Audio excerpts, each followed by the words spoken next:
కూడా అనేక వివాదాలు వస్తున్న నేపథ్యంలో ఒక క్లారిటీ తీసుకునే ప్రయత్నం చేద్దాం. లావణ్య గారు చెప్పండి, ఇప్పటి వరకు ఒక రకమైనటువంటి వివాదం జరిగింది, రాస్తావును మీరు పెళ్లి చేసుకున్నారు, తర్వాత అంటే కేసులు నమోదైనాయి, అనంత కొన్ని వివాదాలు, కానీ ఇప్పుడు మెయిన్గా ఈ ఇంటి గురించి వివాదం జరుగుతుంది. ఇప్పుడు ఏం చెప్తారు మీరు?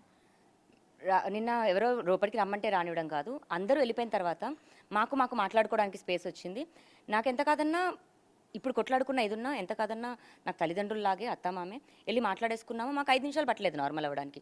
హూ నోస్ ఇదంతా మేబీ మాకు మంచి అవ్వడానికి జరుగుతుందేమో, లేకపోతే రాజే రావచ్చేమో. ఇప్పుడు ఎలాగైతే వాళ్ళు వచ్చి రావడానికి హక్కు ఉంది అన్నారు, కోర్టులో కేసు ఉండగా అన్నారంటే ఇప్పుడు రాస్తారుని ఎక్కడున్నాడో అక్కడికి వెళ్ళిపోవచ్చు అనే కదా అర్థం. నేను కూడా విడిపోలేదు కదా. సో ఇప్పుడు కూడా నేను రాస్తాను ఎక్కడ షూటింగ్ జరుగుతుందో, చిన్నోడా నేను వస్తాను నాన్న, నేను కూడా చూసి మిస్ అవుతున్నాను, వాళ్ళు ఎలా ప్రాపర్టీ మీద ఇల్లు మా ఇల్లు అని వస్తున్నారో, మరి నేను అనుకుని నమ్మిన నేను రావచ్చు అనడానికి నా అత్తమామలు నాకు అంగీకారం ఇచ్చినట్టే కదా. నా అత్తమామలు నా ఇంట్లోనే ఉన్నారు హ్యాపీగా. వాళ్ళని నేను రావద్దు అనడానికి ఎలా అయితే వాళ్ళకి హక్కు ఉందని ప్రపంచం అంతా చెప్తుందో, నన్ను పంపించడానికి కూడా హక్కు వాళ్ళకి లేదు అన్నది కూడా ఉంది కదండి. దానికి నేను ఈ రోజున చట్టానికి, మన మీడియాకి నేను థ్యాంక్స్ చెప్పుకుంటున్నాను. ఇక్కడ ఎవరిని రావద్దు అనడానికి లేదు. రాస్తారని కూడా వస్తాడేమో, మేబీ రావడానికే ఇవన్నీ సంకేతాలేమో. నేను పాజిటివ్గానే తీసుకుంటాను. కానీ నిన్న జరిగిన దాడికి మాత్రం ఇలా జరగకూడదు అని కోరుకుంటున్నాను. ఇందులో రాస్తారని ఉన్నాడా, వీళ్ళ పేరెంట్సే ఆ మనుషుల్ని తీసుకొచ్చారా, లేదా వేరే వాళ్ళు పంపించారా అన్నది ఇప్పుడు మేము కంప్లైంట్ ఇవ్వడానికి వెళ్తున్నాము. పోలీస్ ఇన్వెస్టిగేషన్లోనే తెలుస్తుంది. కానీ ఇప్పటికే ఈ ఇంటికి సంబంధించిన విషయంలో కొన్నప్పుడు కానీ మీరు సపోర్ట్ చేసినట్లుగా మీరు మొదటి నుంచి చెప్తున్నారు. మీ ఫాదర్ కూడా కొంచెం ఆర్థిక సహకారం చేశారు, మొదటి నుంచి కెరీర్ విషయంలో కూడా రాస్తారనుకో సపోర్ట్ చేశాను, అదేవిధంగా ఈ విల్లా కొన్నప్పుడు కూడా మీరు సహకరించారని చెప్తున్నారు. మరి ఇప్పుడు మీకు పూర్తిగా హక్కు లేదు, అసలు నాకు కూడలే కాదని చెప్పి ఇప్పుడు రాస్తారు తల్లిదండ్రులు చెప్తున్నారు. దీన్ని ఎట్లా చూస్తారు మీరు? కోడలే కాదు అన్నప్పుడు మరి ఇప్పుడు ఎందుకు ఉన్నారు వాళ్ళు ఇక్కడ, ఎందుకు అడిగి లోపలికి ఇది వచ్చారు? టెనెంట్గా ఉన్నానా మరి నేను? లావణ్య మా ఇంట్లో టెనెంట్గా ఉంది అని చెప్పమనండి, పోనీ అగ్రిమెంట్ పేపర్స్ చూపించమనండి. నేను పోలీస్ కంప్లైంట్ ఇచ్చాను, మరి అదే పేరెంట్స్ పిల్లల్ని కానీ మాకు ఆశీర్వదించమని ఎందుకు అన్నారు? 2014లో పెళ్ళైతే 2019లో కూడా మమ్మల్ని ఆశీర్వదించారు, 2021లో కూడా ఆశీర్వదించారు పిల్లల్ని కనమని. ఫ్యామిలీ గొడవలు అన్నవి ఇప్పుడు నేను ఈ ప్రాపర్టీ కొన్నాను, ప్రాపర్టీ మీద అండి, విలువల మీద ప్రేమ తెలుస్తుంది, విలువల మీద. ఇంకా నేను అది వాళ్ళ సమగ్రతకే వదిలేస్తున్నాను. కాకపోతే నాకు వాళ్ళంటే కూడా రెస్పెక్ట్ ఉంది. ఇప్పుడు వస్తువు గురించే అయితే ఇది నా ఇల్లు, అతని ఇల్లు కూడా కాదు, మాది అంతే. నాది రాజ్ది. రాస్తాను పేరెంట్స్ది కూడా కాదు. అతని పేరెంట్స్గా వాళ్ళకి హక్కు ఉండొచ్చేమో, నా పేరెంట్స్గా మా వాళ్ళు వచ్చిపోవచ్చేమో. అంతేకాని మేము జీవనం సాగించిన తర్వాత మేమంటూ ఎంచుకున్న జర్నీలో వచ్చిన ఇల్లు ఇది. రాస్తారుని పేరెంట్స్ ఇదిగో నువ్వు ₹1 ఇస్తున్నాను వెళ్ళి కొనుక్కో అని వాళ్ళ నానిచ్చింది కాదు, రాస్తారుంది కూడా కాదు. అతను ఎలా అయితే కష్టపడి కొన్నాడు అని బయటకెళ్ళి అతను కష్టపడ్డాడు ప్యాషన్ పైన, నేను ఇంట్లో ఉండి బాధ్యతగా నా బాధ్యతలు వ్యవహరిస్తూ నేనున్నాను. సో ఇద్దరిదే అవుతుంది. లేదు ఒక్కరిదే అవుతుందంటే మరి ఇప్పుడు శేఖర్ భాష చట్టం కోసం ఫైట్ చేస్తున్నట్టు ఇంకా ఇంట్లో ఏ ఆడదానికి ఏ హక్కు లేదు, ఓన్లీ మగవాడికే హక్కు, లేదా ఇంటి పేరు ఎవరి మీద ఉంటుందో వాళ్ళకే హక్కు, ఇంట్లో ఆడవాళ్ళంతా బయటకు వెళ్ళండి అని చెప్పమనండి. మరి అందరితో పాటు నేను వెళ్తాను. లావణ్యకు ఒక్కదానికే స్పెషల్ చట్టం అంటే నేను ఒప్పుకోను. సో దీనిపైన ఇప్పటికే మీరు పోలీసులకు ఫిర్యాదు చేస్తామని చెప్తున్నారు, కానీ తల్లిదండ్రులు ఇప్పుడు లోపలికి మీరు తీసుకొచ్చారు నిన్న పోలీసుల సమక్షంలో. మరి ఇప్పుడు కలిసి ఉంటారా? అంత పాజిటివ్ అవుతుంది అనుకుంటున్నారా? ఈ వివాదానికి ఎండు పడుతుంది అనుకుంటున్నారా? ఏం చేయబోతున్నారు నెక్స్ట్ మీరు? నేను ఇంకా వేరే లీగల్ ఆన్గోయింగ్ కేసెస్ ఉన్నాయండి. మస్తాన్ పైన కేసు అయిన తర్వాత రాస్తారునికి మీడియా ముఖంగానే క్షమాపణ చెప్పడం జరిగింది. కాలు పట్టుకొని క్షమాపణ చెప్తున్నాను, ఎందుకంటే థింకింగ్ దట్ అతను నార్మల్ పని చేసుకుంటాడని వాళ్ళ పేరెంట్స్కి కూడా చెప్పడం జరిగింది. మా నంబర్స్ బ్లాక్ చేసినప్పటికీ మ్యూచువల్ ఫ్రెండ్స్తో, సినిమా సెలబ్రిటీస్తో కూడా కబురు పంపించాము, అడ్వకేట్స్తో కూడా, ప్లీజ్ రాజీ పడిపోదాము, వెనక్కి వచ్చేయండి అని. నేను ఆలోచించుకొని చెప్తానమ్మా అన్నారు అంకుల్. నేను మీకు కాల్ రికార్డింగ్ కూడా పంపిస్తాను. ఆలోచించుకొని చెప్తాను అన్న మనిషి వాళ్ళు ఒక 25 days అవుతుంది, 25 days ఎగో. మరి ఆలోచించుకొని చెప్తాను అన్న మనిషి రాస్తారు తల్లిదండ్రులే మీకు చెప్పారా? అంటే మాట్లాడదాం వివాదానికి, ఓకే, మధ్యలో ఉన్న వాళ్ళకి చెప్పారు.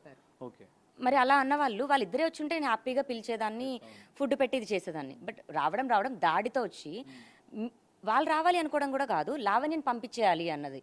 సో ఆ గొడవల్లో నాకేమైనా జరుగుంటే ఒక్క సెకండ్ కదా ప్రాణం పోవడము. వాళ్ళు రావద్దు, వాళ్ళ ఇంట్లో ఉండొద్దు అన్నది ప్రాబ్లం కాదు, నా పైన జరిగిన దాడి ప్రాబ్లం. రావాలి అనుకున్నది నా ఇంటెన్షనే, కోరుకున్నది నేనే, రమ్మన్నది కూడా నేనే. 20 days ఎగో కాల్, ఆయన మాట్లాడిన కాల్ నేనే రమ్మన్నాను, నింద కాదు. 20 days ఎగో వచ్చేసేయండి ప్లీజ్, ఇంకా గొడవలు వద్దు, మీ మీద కోపంతో కాదు, రాజు మీద పెట్టి రాజు ఏదో జైలుకి వెళ్ళాలన్నది కూడా కాదు అని సాల్వ్ అవ్వడానికి మంచిగా ఆరంభం ఒక్క అడుగుతోనే కదండి. నేనే ఫార్వర్డ్ స్టెప్ తీసుకున్నాను, క్షమాపణ కోరాను, కేసు వెనక్కి తీసుకున్నాను. అక్కడి నుంచి రియాక్షన్ రాలేదు. ఎక్కడి నుంచి వచ్చింది, దాడి వచ్చింది మళ్ళీ. నేను వెళ్ళి లాస్ట్ టైం కూడా తలుపు కొట్టానండి. ఆ రోజు కూడా బిగ్ టీవీ ఫాలో అయినట్టుంది వాళ్ళ ఇంటికి. తలుపు కొట్టిన దానికి అటెంప్ట్ టు మర్డర్ కేసు పెట్టారు.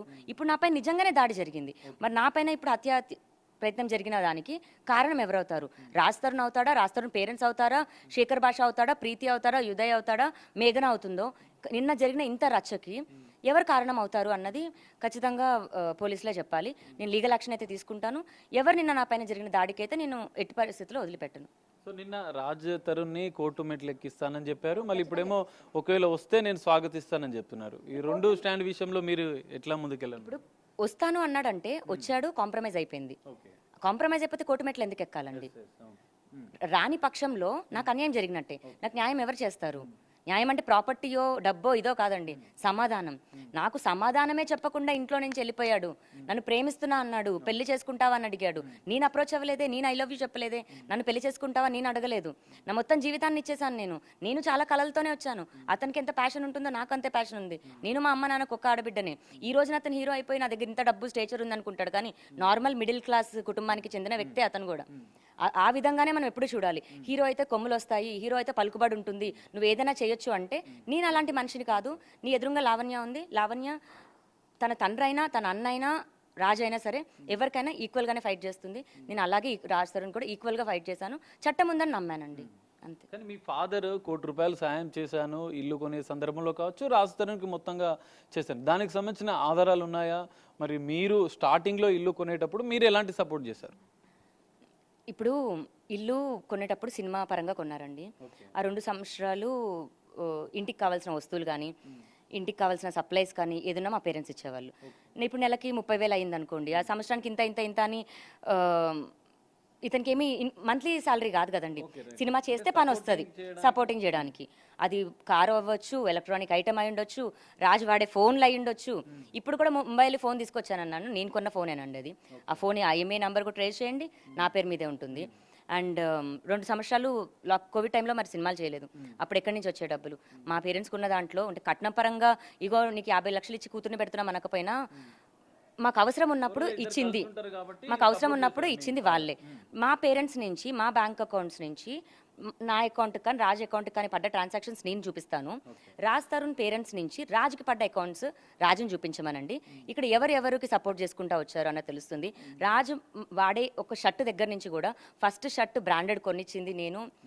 అతను సైమా అవార్డ్స్కి వెళ్తున్నాడు అన్న దగ్గర ఫస్ట్ ఇంటర్నేషనల్ ట్రిప్ తీసుకెళ్ళింది నేను. అతను ప్రతి కళ్ళని అతనిలో చూసుకున్న మనిషిని నేను.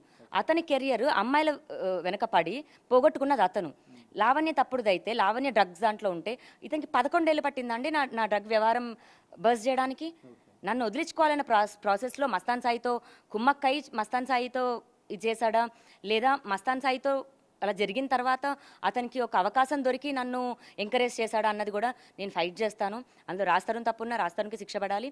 మస్తాన్ సాయి ఆల్రెడీ కూడా అనుభవిస్తున్నాడు. మస్తాన్ సాయి తప్పు లేకపోతే at the same time Mastan సాయిది కూడా ఇదవుతుంది. అంటే అతను చేసిన క్రైమ్స్ కాదు, నా విషయంలో నన్ను ఎందుకు ఇలా ఇబ్బంది పెట్టాల్సి వచ్చింది అన్న దాంట్లోని రాజ్ తరుణ్ హస్తం ఎంత ఉంది అన్నదాన్ని కూడా నేను లోతుగా వెళ్తాను. సో రాజ్ తరుణ్కి కొంత సపోర్ట్, ఇటు శేఖర్ భాష కావచ్చు, ప్రీతి కావచ్చు, వీళ్ళందరూ సపోర్ట్ చేస్తూ ఇప్పటి వరకు ఉన్నారు. కానీ ఇప్పుడు ఇల్లు విషయంలో కూడా వాళ్ళంతా వచ్చి మిమ్మల్ని, అంటే మీరు ఒంటరిగా నిన్న ఫైట్ చేయడం, అక్కడ వాళ్ళు మాత్రం సపోర్టింగ్గా వచ్చి ఉండడం, రాజ్ తరుణ్కి సపోర్టింగ్, దీన్ని ఎట్లా చూస్తారు ఇంకా మీరు? అంటే అదే హీరో రాజ్ తరుణ్ వీళ్ళందరికంటే ముందు నాకు కూడా అంతే కదండి. నేను అలా ఉండలేక ఫైట్ చేస్తున్నాను కాబట్టి వాళ్ళకి తగిలారా ఏంటి? ఇప్పుడు అదే స్టేచరో డబ్బులో లావణ్య దగ్గర ఉంటే ఖచ్చితంగా లావణ్య దగ్గరే ఉంటారు. అదే రాజ్ తరుణ్ ఏం లేకుండా జీరో అయ్యి మా అన్న అన్నమనండి, నా ఫ్రెండ్ అన్నమనండి, అదే శేఖర్ భాషను కూడా నార్మల్ వ్యక్తి రాజ్ తరుణ్ అయితే వచ్చి సపోర్ట్ చేయమనండి. ఖచ్చితంగా అది కాదు, డబ్బుల కోసం అండ్ ఫేమ్ కోసం.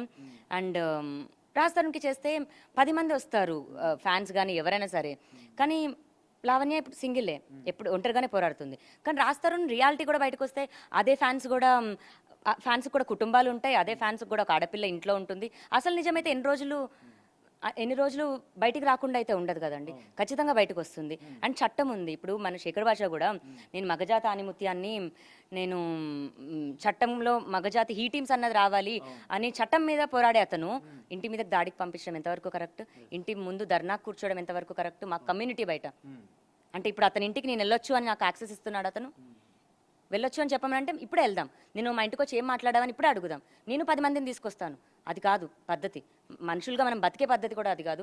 ఒక్కదాన్ని చేసి అంత టార్గెట్ చేశారు. ప్రీతి అయితే అరుచుకుంటూ ఆ చప్పట్లు కొట్టుకుంటూ ఆడపిల్ల బిహేవ్ చేసినట్టు కూడా చేయలేదు. మరి లావణ్య పడితే కోపం అన్న రోజున, ప్రీతి అంత చేసిన రోజున ఏ ఒక్కరు మాట్లాడలా? మీడియా అందరి మీదకి వెళ్ళిపోయింది, మా కమ్యూనిటీలో మా సెక్రటరీ గారి మీదకి వెళ్ళిపోయింది. ఎంత ఎంత రచ్చ చేశారు మా కమ్యూనిటీలోకి వచ్చి. అంటే మేము యాక్సెస్ ఇచ్చి ఇది చేసామా? గేట్ దగ్గర చెప్పాము, అటు రాస్తారుని యాక్సెస్ ఇచ్చి పంపించాడు. నేను మీకు కాల్ కూడా చూపిస్తాను. మేనేజర్ ఫోన్ చేసి, మేనేజర్కి రాస్తారుని ఫోన్ చేసి యాక్సెస్ ఇచ్చాడు. అంటే వీటన్నిటి వెనకాల రాస్తారుని లేడా? ఇంత జరిగాక మళ్ళీ ఇప్పుడు రాస్తారుని మీద రాస్తరుణ్ ద్వారానే జరుగుతుందని మీరు భావిస్తున్నారా? ఖచ్చితంగా అండి. ఇప్పుడు రాస్తారుని ఇది వెనకాల లేకపోతే నేను రాస్తరుని మీదకి వెళ్ళను. రాస్తరుని ఉంటే రాస్తరుని మీదకి వెళ్ళాలి కదా. సో వెళ్ళాలి అని ఆ స్టెప్ తీసుకున్నప్పుడు 2 మాటలు ఎలా మాట్లాడిందని అవుతాను? అర్థమవుతుందా? ఇక్కడ నేను ఎక్కడ 2 మాటలు ఎక్కడ 2 మాటలు మాట్లాడలేదండి. నాకు జరుగుతున్న వాటికి నేను డిఫెండ్ చేసుకుంటూ పరిస్థితులను బట్టి నేను వెళ్లాల్సి వస్తుంది. దయచేసి అది అర్థం చేసుకోండి. నేను ఏ ప్రాపర్టీ కోసం ఏది చేయట్లా. రాస్తరుని హీరో అయ్యాక, రాస్తరుని డబ్బులు, కార్లు, బంగ్లాలు ఏవో కొన్నాక నేను రాలేదు. లైఫ్ అంతా అప్ అండ్ డౌన్ ఉంది. రాస్తరుని లైఫ్లో సినిమా చూపిస్తామమ్మ, కుమారి 21F, ఉయ్యాల జంపాల కానీ, ఈడో రకం ఆడో రకం, అంత పెద్ద పెద్ద సినిమాలు చేసి లైఫ్ సక్సెస్ఫుల్గా ఉన్న టైంలో ఉన్న అమ్మాయిని నేను. ఏ మగాడైనా సరే ఒకటే గుర్తుపెట్టుకోవాలి. రాస్తరుణ్కి కష్టంలో ఉన్నప్పుడు మీరు సపోర్ట్ చేయడము, కెరీర్లో ఆయన ఎదగడానికి కూడా మీరే కారణం. మీరు సపోర్టింగ్ ఎంకరేజ్మెంట్ చేసి ఇవన్నిటికీ మీరు సపోర్ట్ చేశారు. కానీ ఇప్పుడు మీరు తీవ్రంగా నేను అన్యాయానికి గురైనా అని చెప్పి మీరు చెప్తున్నారు. సో ఇప్పుడు ఈ మొత్తం వ్యవహారానికి సంబంధించి లావణ్య ఏం చెప్తుంది? ఎందుకంటే మొదట అంతా ఆయన కెరీర్కి సపోర్ట్ చేసి ఇప్పుడు ఇంట్లో నుంచి మిమ్మల్ని పంపించే కుట్ర జరుగుతుందని మీరు చెప్తున్నారు.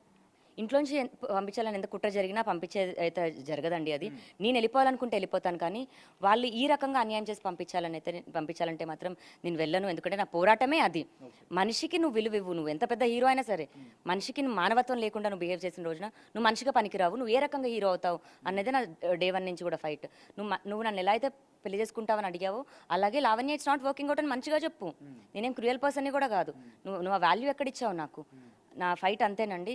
నేను కోర్టు వరకు చివరికైనా అదే వెళ్తాను. రాస్తరుని వచ్చి క్షమాపణ చెప్పి మిమ్మల్ని ఇక వదిలేయమనంటే మీ స్టెప్ ఏమి ఉండబోతుంది? మరి రాస్తరుని వచ్చి క్షమాపణ చెప్పాలని కూడా నేను ఏదో కోరుకోనండి. 1 సైడెడ్గా నేను అన్కండిషనల్గా అతను అంతే ప్రేమిస్తాను. కాకపోతే వచ్చి సమాధానం అయితే చెప్పాలి. నాకేదో మీడియా ముఖంగా సమాధానం ఇది కూడా కోరట్లేదు. నాకు సమాధానం, ఎందుకంటే నన్ను కదా నువ్వు తీసుకొచ్చుకున్నావు, నాకు సమాధానం నువ్వు ఖచ్చితంగా చెప్పాలి. ఆ సమాధానం కోసం 10 సంవత్సరాలైన కోర్టు ఎక్కుతాను, మెట్లు కూడా ఎక్కుతాను. ఎందుకంటే సమాధానం చెప్పాలి.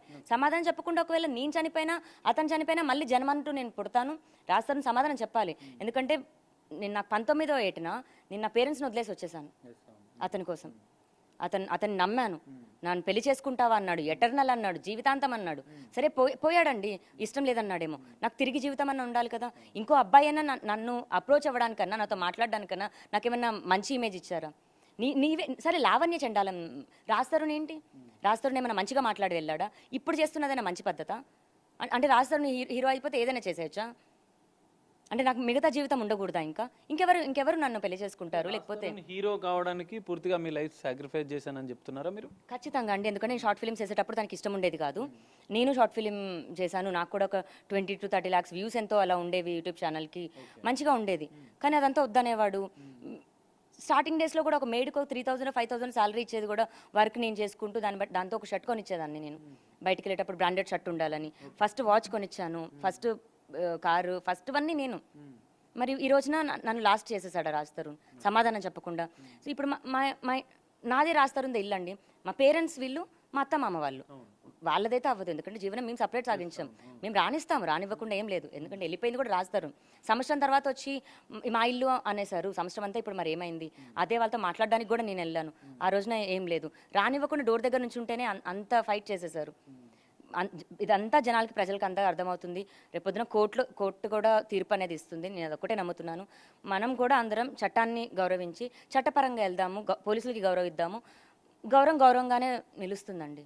చట్ట ప్రకారం మీరు వెళ్తామంటున్నారు, కానీ లీగల్గా పూర్తి డాక్యుమెంటేషన్ కూడా రాస్తరుని పేరునే ఉంది, ఈ విల్లా పూర్తిగా ఆయన పేరు మీద ఉంది. కాబట్టి లీగల్గా మీకు రైట్స్ లేవని కొంతమంది ఆరోపణ చేస్తున్నారు. తల్లిదండ్రుల వాదన కూడా అదే. దీనికి ఏం చెప్తారు మీరు?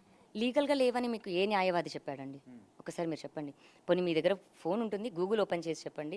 వాళ్ళు ఎంత ఫులిష్గా బిహేవ్ చేస్తున్నారంటే, తాళి కట్టిన దానికి ఎవిడెన్స్ లేవంటే మేము వెళ్ళిపోయి గుళ్ళో పెళ్లి చేసుకున్నాము. గుళ్ళో పెళ్లి చేసుకున్న 3 నెలల తర్వాత ఇంట్లో చెప్పుకున్నాము. మేము చౌదరీస్, వాళ్ళు బ్రాహ్మిన్స్. చౌదరీస్కి ఏ క్యాస్ట్ వాళ్ళకైనా వాళ్ళ క్యాస్ట్ వాళ్ళకి ఇచ్చుకోవాలని ఉంటుంది. అండ్ 19-20 ఏళ్ళ వయసులో క్యాస్ట్ ఏముంటుందండి? ఫస్ట్ ప్రేమించుకోవాలి, పెళ్లి చేసుకోవాలనే ఉంటుంది. మేము అలాగే చేసేసుకున్నాం. 3 నెలల తర్వాత చెప్పుకున్నాము. చెప్పిన సెకండే వీళ్ళు వచ్చారు, వాళ్ళు వచ్చారు, ఆశీర్వదించారు, దండలు మార్చుకున్నాము. అప్పటి నుంచి ఇప్పటి వరకు ఈ సంవత్సరం ఒక్కటి మాత్రమే వినాయక చవితి మేము సెలబ్రేట్ చేసుకోలేదు, కానీ ప్రతి వినాయక చవితి పేరెంట్స్ సమక్షంలోనే ఇది ఇల్లు తీసుకొని ఇప్పుడు ఫిఫ్త్ ఇయర్ అండి. మిగతా అంతా రెంటెడ్ హౌసెస్లో, ప్రతి రెంటెడ్ హౌస్లో మరి జరిగాయి. కలిసి ఉన్నప్పుడు అంతా బాగానే జరిగిందండి. మొన్న నన్ను లాస్ట్ ఇయర్ డ్రగ్ కేసులో వెళ్ళేటప్పుడు కూడా నా అత్త మామ నన్ను వచ్చి ఫ్లైట్ ఎక్కించి వెళ్ళారు ఎయిర్పోర్ట్కి. ఇదే ఇక్కడ కూర్చొని ఉన్నాం, ఇక్కడే తిన్నాము, ఇక్కడే పార్టీ చేసుకున్నాము, ఇక్కడే తాగాము అంతా. మేము డ్రింక్ చేస్తామండి, నేను చేస్తాను, మా డాడీ చేస్తాడు, మా అత్తమ్మ చేస్తారు, మా అంకుల్ కూడా చేస్తారు. అందరు కలిసి డ్రింక్ పార్టీలు చేసుకొని అంతా బాగానే ఉండే అప్పటి వరకు. Open thing. ఇంత జరిగాక మేమేదో ఇది చేయమో అన్నది కూడా ఏం లేదు. వాళ్ళు కూడా డ్రింక్ చేస్తారు, ఆంటీ కూడా బియర్ సేవ్ చేస్తారు, అప్పటి వరకు మొత్తం సపోర్టింగ్ గా ఉన్న అత్తమామలు మరి ఇప్పుడు పూర్తిగా మిమ్మల్ని యాంటీగా చేసి మీకు వ్యతిరేకంగా ఉండడానికి మీరు ఎట్లా చూస్తారు? అంటే మనిషి కావాలనుకున్నప్పుడేమో తప్పులు కూడా ఒప్పులైపోతాయి, మనిషి వద్దనుకున్నప్పుడు ఒప్పులు కూడా తప్పులుగా చూపించి వదిలించుకుంటారు అని అయితే నాకు అర్థమైంది. నేను మీకు ఒకసారి ఆ డాక్యుమెంట్స్ ఇవ్వడాడు. ఇప్పుడు మరి మీరు లీగల్ ఫైట్ ఏ విధంగా వెళ్దాం అనుకుంటున్నారు? మరి మీ దగ్గర ఆధారాలు ఏమైనా ఉన్నాయా? మరి అన్ని ఆధారాలు ఉన్నాయి. అండ్ రాజ్ తరుణ్కి మేము 80 lakhs వరకు ఇచ్చాము. అది డబ్బు పరంగా ఉండొచ్చు, కార్ పరంగా ఉండొచ్చు.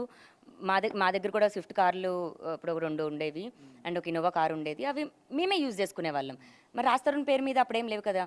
రాజ్ తరుణ్ పేరు మీద ఫస్ట్ కార్ ఎప్పుడు వచ్చింది, ఫస్ట్ ఏదొచ్చింది కూడా కన్సిడర్ చేస్తే, ఇప్పుడు ఇన్ని ఇయర్స్ తర్వాత ఈ ఇల్లు పట్టుకొని ఇల్లు నా పేరు మీద ఉందంటే 8 కిరాయిలు మారాం.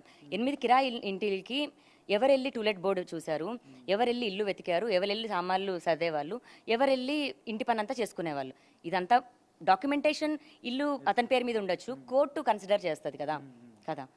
సో మేము ప్రాపర్టీ పైన కూడా ఇదేసాము.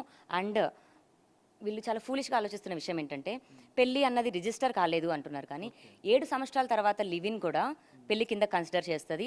మెయింటెనెన్స్ యాక్ట్ వేసుకోవచ్చు, లివ్-ఇన్ టుగెదర్లో కూడా మెయింటెనెన్స్ యాక్ట్ వేసుకోవచ్చు అని కూడా మన చట్టంలోనే ఉంది. నేను ఇప్పుడు కూడా మెయింటెనెన్స్ యాక్ట్ లేదు, సంవత్సరం అవుతుంది రాస్తారు వెళ్ళిపోయి. తినడానికి కూడా బేసిక్ దాంట్లో ఉంటూ, మేడ్ కూడా లేకుండా నేను మా తమ్ముడే మొత్తం పనులు చేసుకుంటూ 10 కుక్కలతో అలాగే బేసిక్లో బతుకుతున్నాము. మెయింటెనెన్స్ కట్టలేదు. మరి నా ఇల్లు అన్న రాస్తారు, ఇప్పుడు సొంత ఇల్లు ఉన్నా సరే బేసిక్ మెయింటెనెన్స్ కట్టాలి కదండి. బేసిక్ మెయింటెనెన్స్ కట్టలేదు, పవర్ బిల్లు కట్టలేదు, ఏ బిల్స్ కట్టలేదు. నా ఇల్లని వచ్చి ఇప్పుడు గొడవ చేశారు. మేము అప్పు చేసి నా ఉన్న బంగారం కూడా పెట్టేసి నేను మెయింటెనెన్స్ కట్టుకున్నాను. నా ఇల్లు నన్ను బయటికి మెడ కట్టుకొని బయటికి పంపించారు. ఎంతవరకు అది కరెక్ట్? అంటే లావణ్యకి సపోర్ట్ ఇది లేదు అని నాకు నిజం తెలిసిన ప్రతి మనిషికి లావణ్య సపోర్ట్ ఖచ్చితంగా ఉంటుంది. అదొకటే చెప్తాను. సో నేను నార్కోటిక్స్ అంటారు. నేను పెట్టిన కేసెస్ అండి, నేను పెట్టిన కేసెస్ హైదరాబాద్లో ఎంతమంది నార్కోటిక్స్ వాళ్ళని నేను పట్టించాను అని 1 సెకండ్ చూపిస్తాను. మీరు ఇప్పటికే రాజ్ తరుణ్ మీద కూడా కొన్ని సంచలన ఆరోపణలు చేస్తున్నారు, మరికొన్ని ఆధారాలు కూడా బయట పెడతామంటున్నారు. అసలు ఏంటవి? రాజ్ తరుణ్కి నాకు మేము పిల్లలు ప్లాన్ చేసుకుంటున్నప్పుడు, తనకి పిల్లలు వద్దు అని అన్నప్పుడు మేము మెడికల్గా అబార్షన్కి వెళ్ళాము. మరి అది మళ్ళీ ఇన్ఫెక్ట్ అయ్యి నాకు బాడీలో ఆర్గన్ తీసేశారు. ఇప్పుడు తన ప్రాపర్టీ తనకి ఇచ్చేస్తాము, నా బాడీలో ఆర్గన్ నాకు ఇచ్చేస్తాడా? నేను అంతవరకు ఇప్పుడు ఫైట్ చేస్తాను. నన్ను ఎందుకు ముట్టుకున్నాడు? మరి నా పేరెంట్స్ పర్మిషన్ తీసి ముట్టుకున్నాడా? నా మెడలో తాళి కట్టకుండా మరి నన్ను ముట్టుకున్నాడంటే 376 పడుతుందా? 376కి అర్హుడు అవుతాడా రాజ్ తరుణ్ పేరెంట్స్ అవుతారా? 3 సంవత్సరాలు వాడుకున్నాడు, 3 సంవత్సరాలు ఉన్నాడు నా కొడుకు అని చెప్తున్నాడే. 3 సంవత్సరాలు వాడుకున్న దానికి ఏమి విలువ కడతాడు? కూతుర్ని కానీ మాకు ఇస్తాడా? ఇవ్వమనండి. ఈ అన్ని ప్రశ్నలకి రాజ్ తరుణ్ వాళ్ళ పేరెంట్స్ కానీ రాజ్ తరుణ్ కానీ సమాధానం చెప్పాలి ఖచ్చితంగా. 3 సంవత్సరాలు కానీ, ఒక్కసారి కానీ, 2 సార్లు కానీ. మరి పెళ్లి చేసుకునే ఉద్దేశం లేకుండా, నీకు అమ్మాయి భార్య కాకుండా ఎందుకు ముట్టుకున్నావు? నీదని ముట్టుకున్నావా? ముట్టేసుకొని వాడేసుకొని ఈరోజు నీకు ఇంకా అవసరం లేదు. ఆ రోజు నీకేమీ లేదు, లావణ్య కారు కావాలి, లావణ్య ఒళ్ళు కావాలి, అన్నీ కావాలి. ఈరోజు హీరోయిన్లు వచ్చారు, వెళ్ళిపోతున్నావు. సరే మనిషిగా వెళ్ళిపోయాం. బాధ్యతలు మేము నమ్ముకొని ఉన్నాం, డిపెండెంట్గా ఉన్నా, ఏ పని చేయనివ్వాలా. MBA చేసి వచ్చాను నేను సింగపూర్లో. అంటే ఇప్పుడు రాజ్ తరుణ్కి సంబంధించిన కెరీర్ విషయంలో ఎంతో సపోర్ట్ చేసి ఇప్పుడు చాలా ఆవేదన చెందుతూ మాట్లాడుతున్నారు మీరు. ఇప్పుడు రాజ్ తరుణ్ హీరో అయిపోయిండు, లావణ్య జీరో అయిపోయిండు. మరి ఇప్పుడు ఏం చెప్తారు మీరు? లావణ్య ఎప్పటికీ జీరో అవ్వలేదండి. రాజ్ తరుణ్ హీరో అవ్వడానికి వెనకాల ఉన్నాను నేను. ఓకే. అంతే. నేను కెరియర్ పరంగా ఏమీ చేసుకోకుండా ఇన్కమ్ సోర్స్లో ఉన్నానేమో, కానీ నా సెల్ఫ్ రెస్పెక్ట్కి, నా డిగ్నిటీకి నేను ఎప్పటికీ ఫైట్ చేస్తాను. దానికోసం నేను ఉంచున్నాను.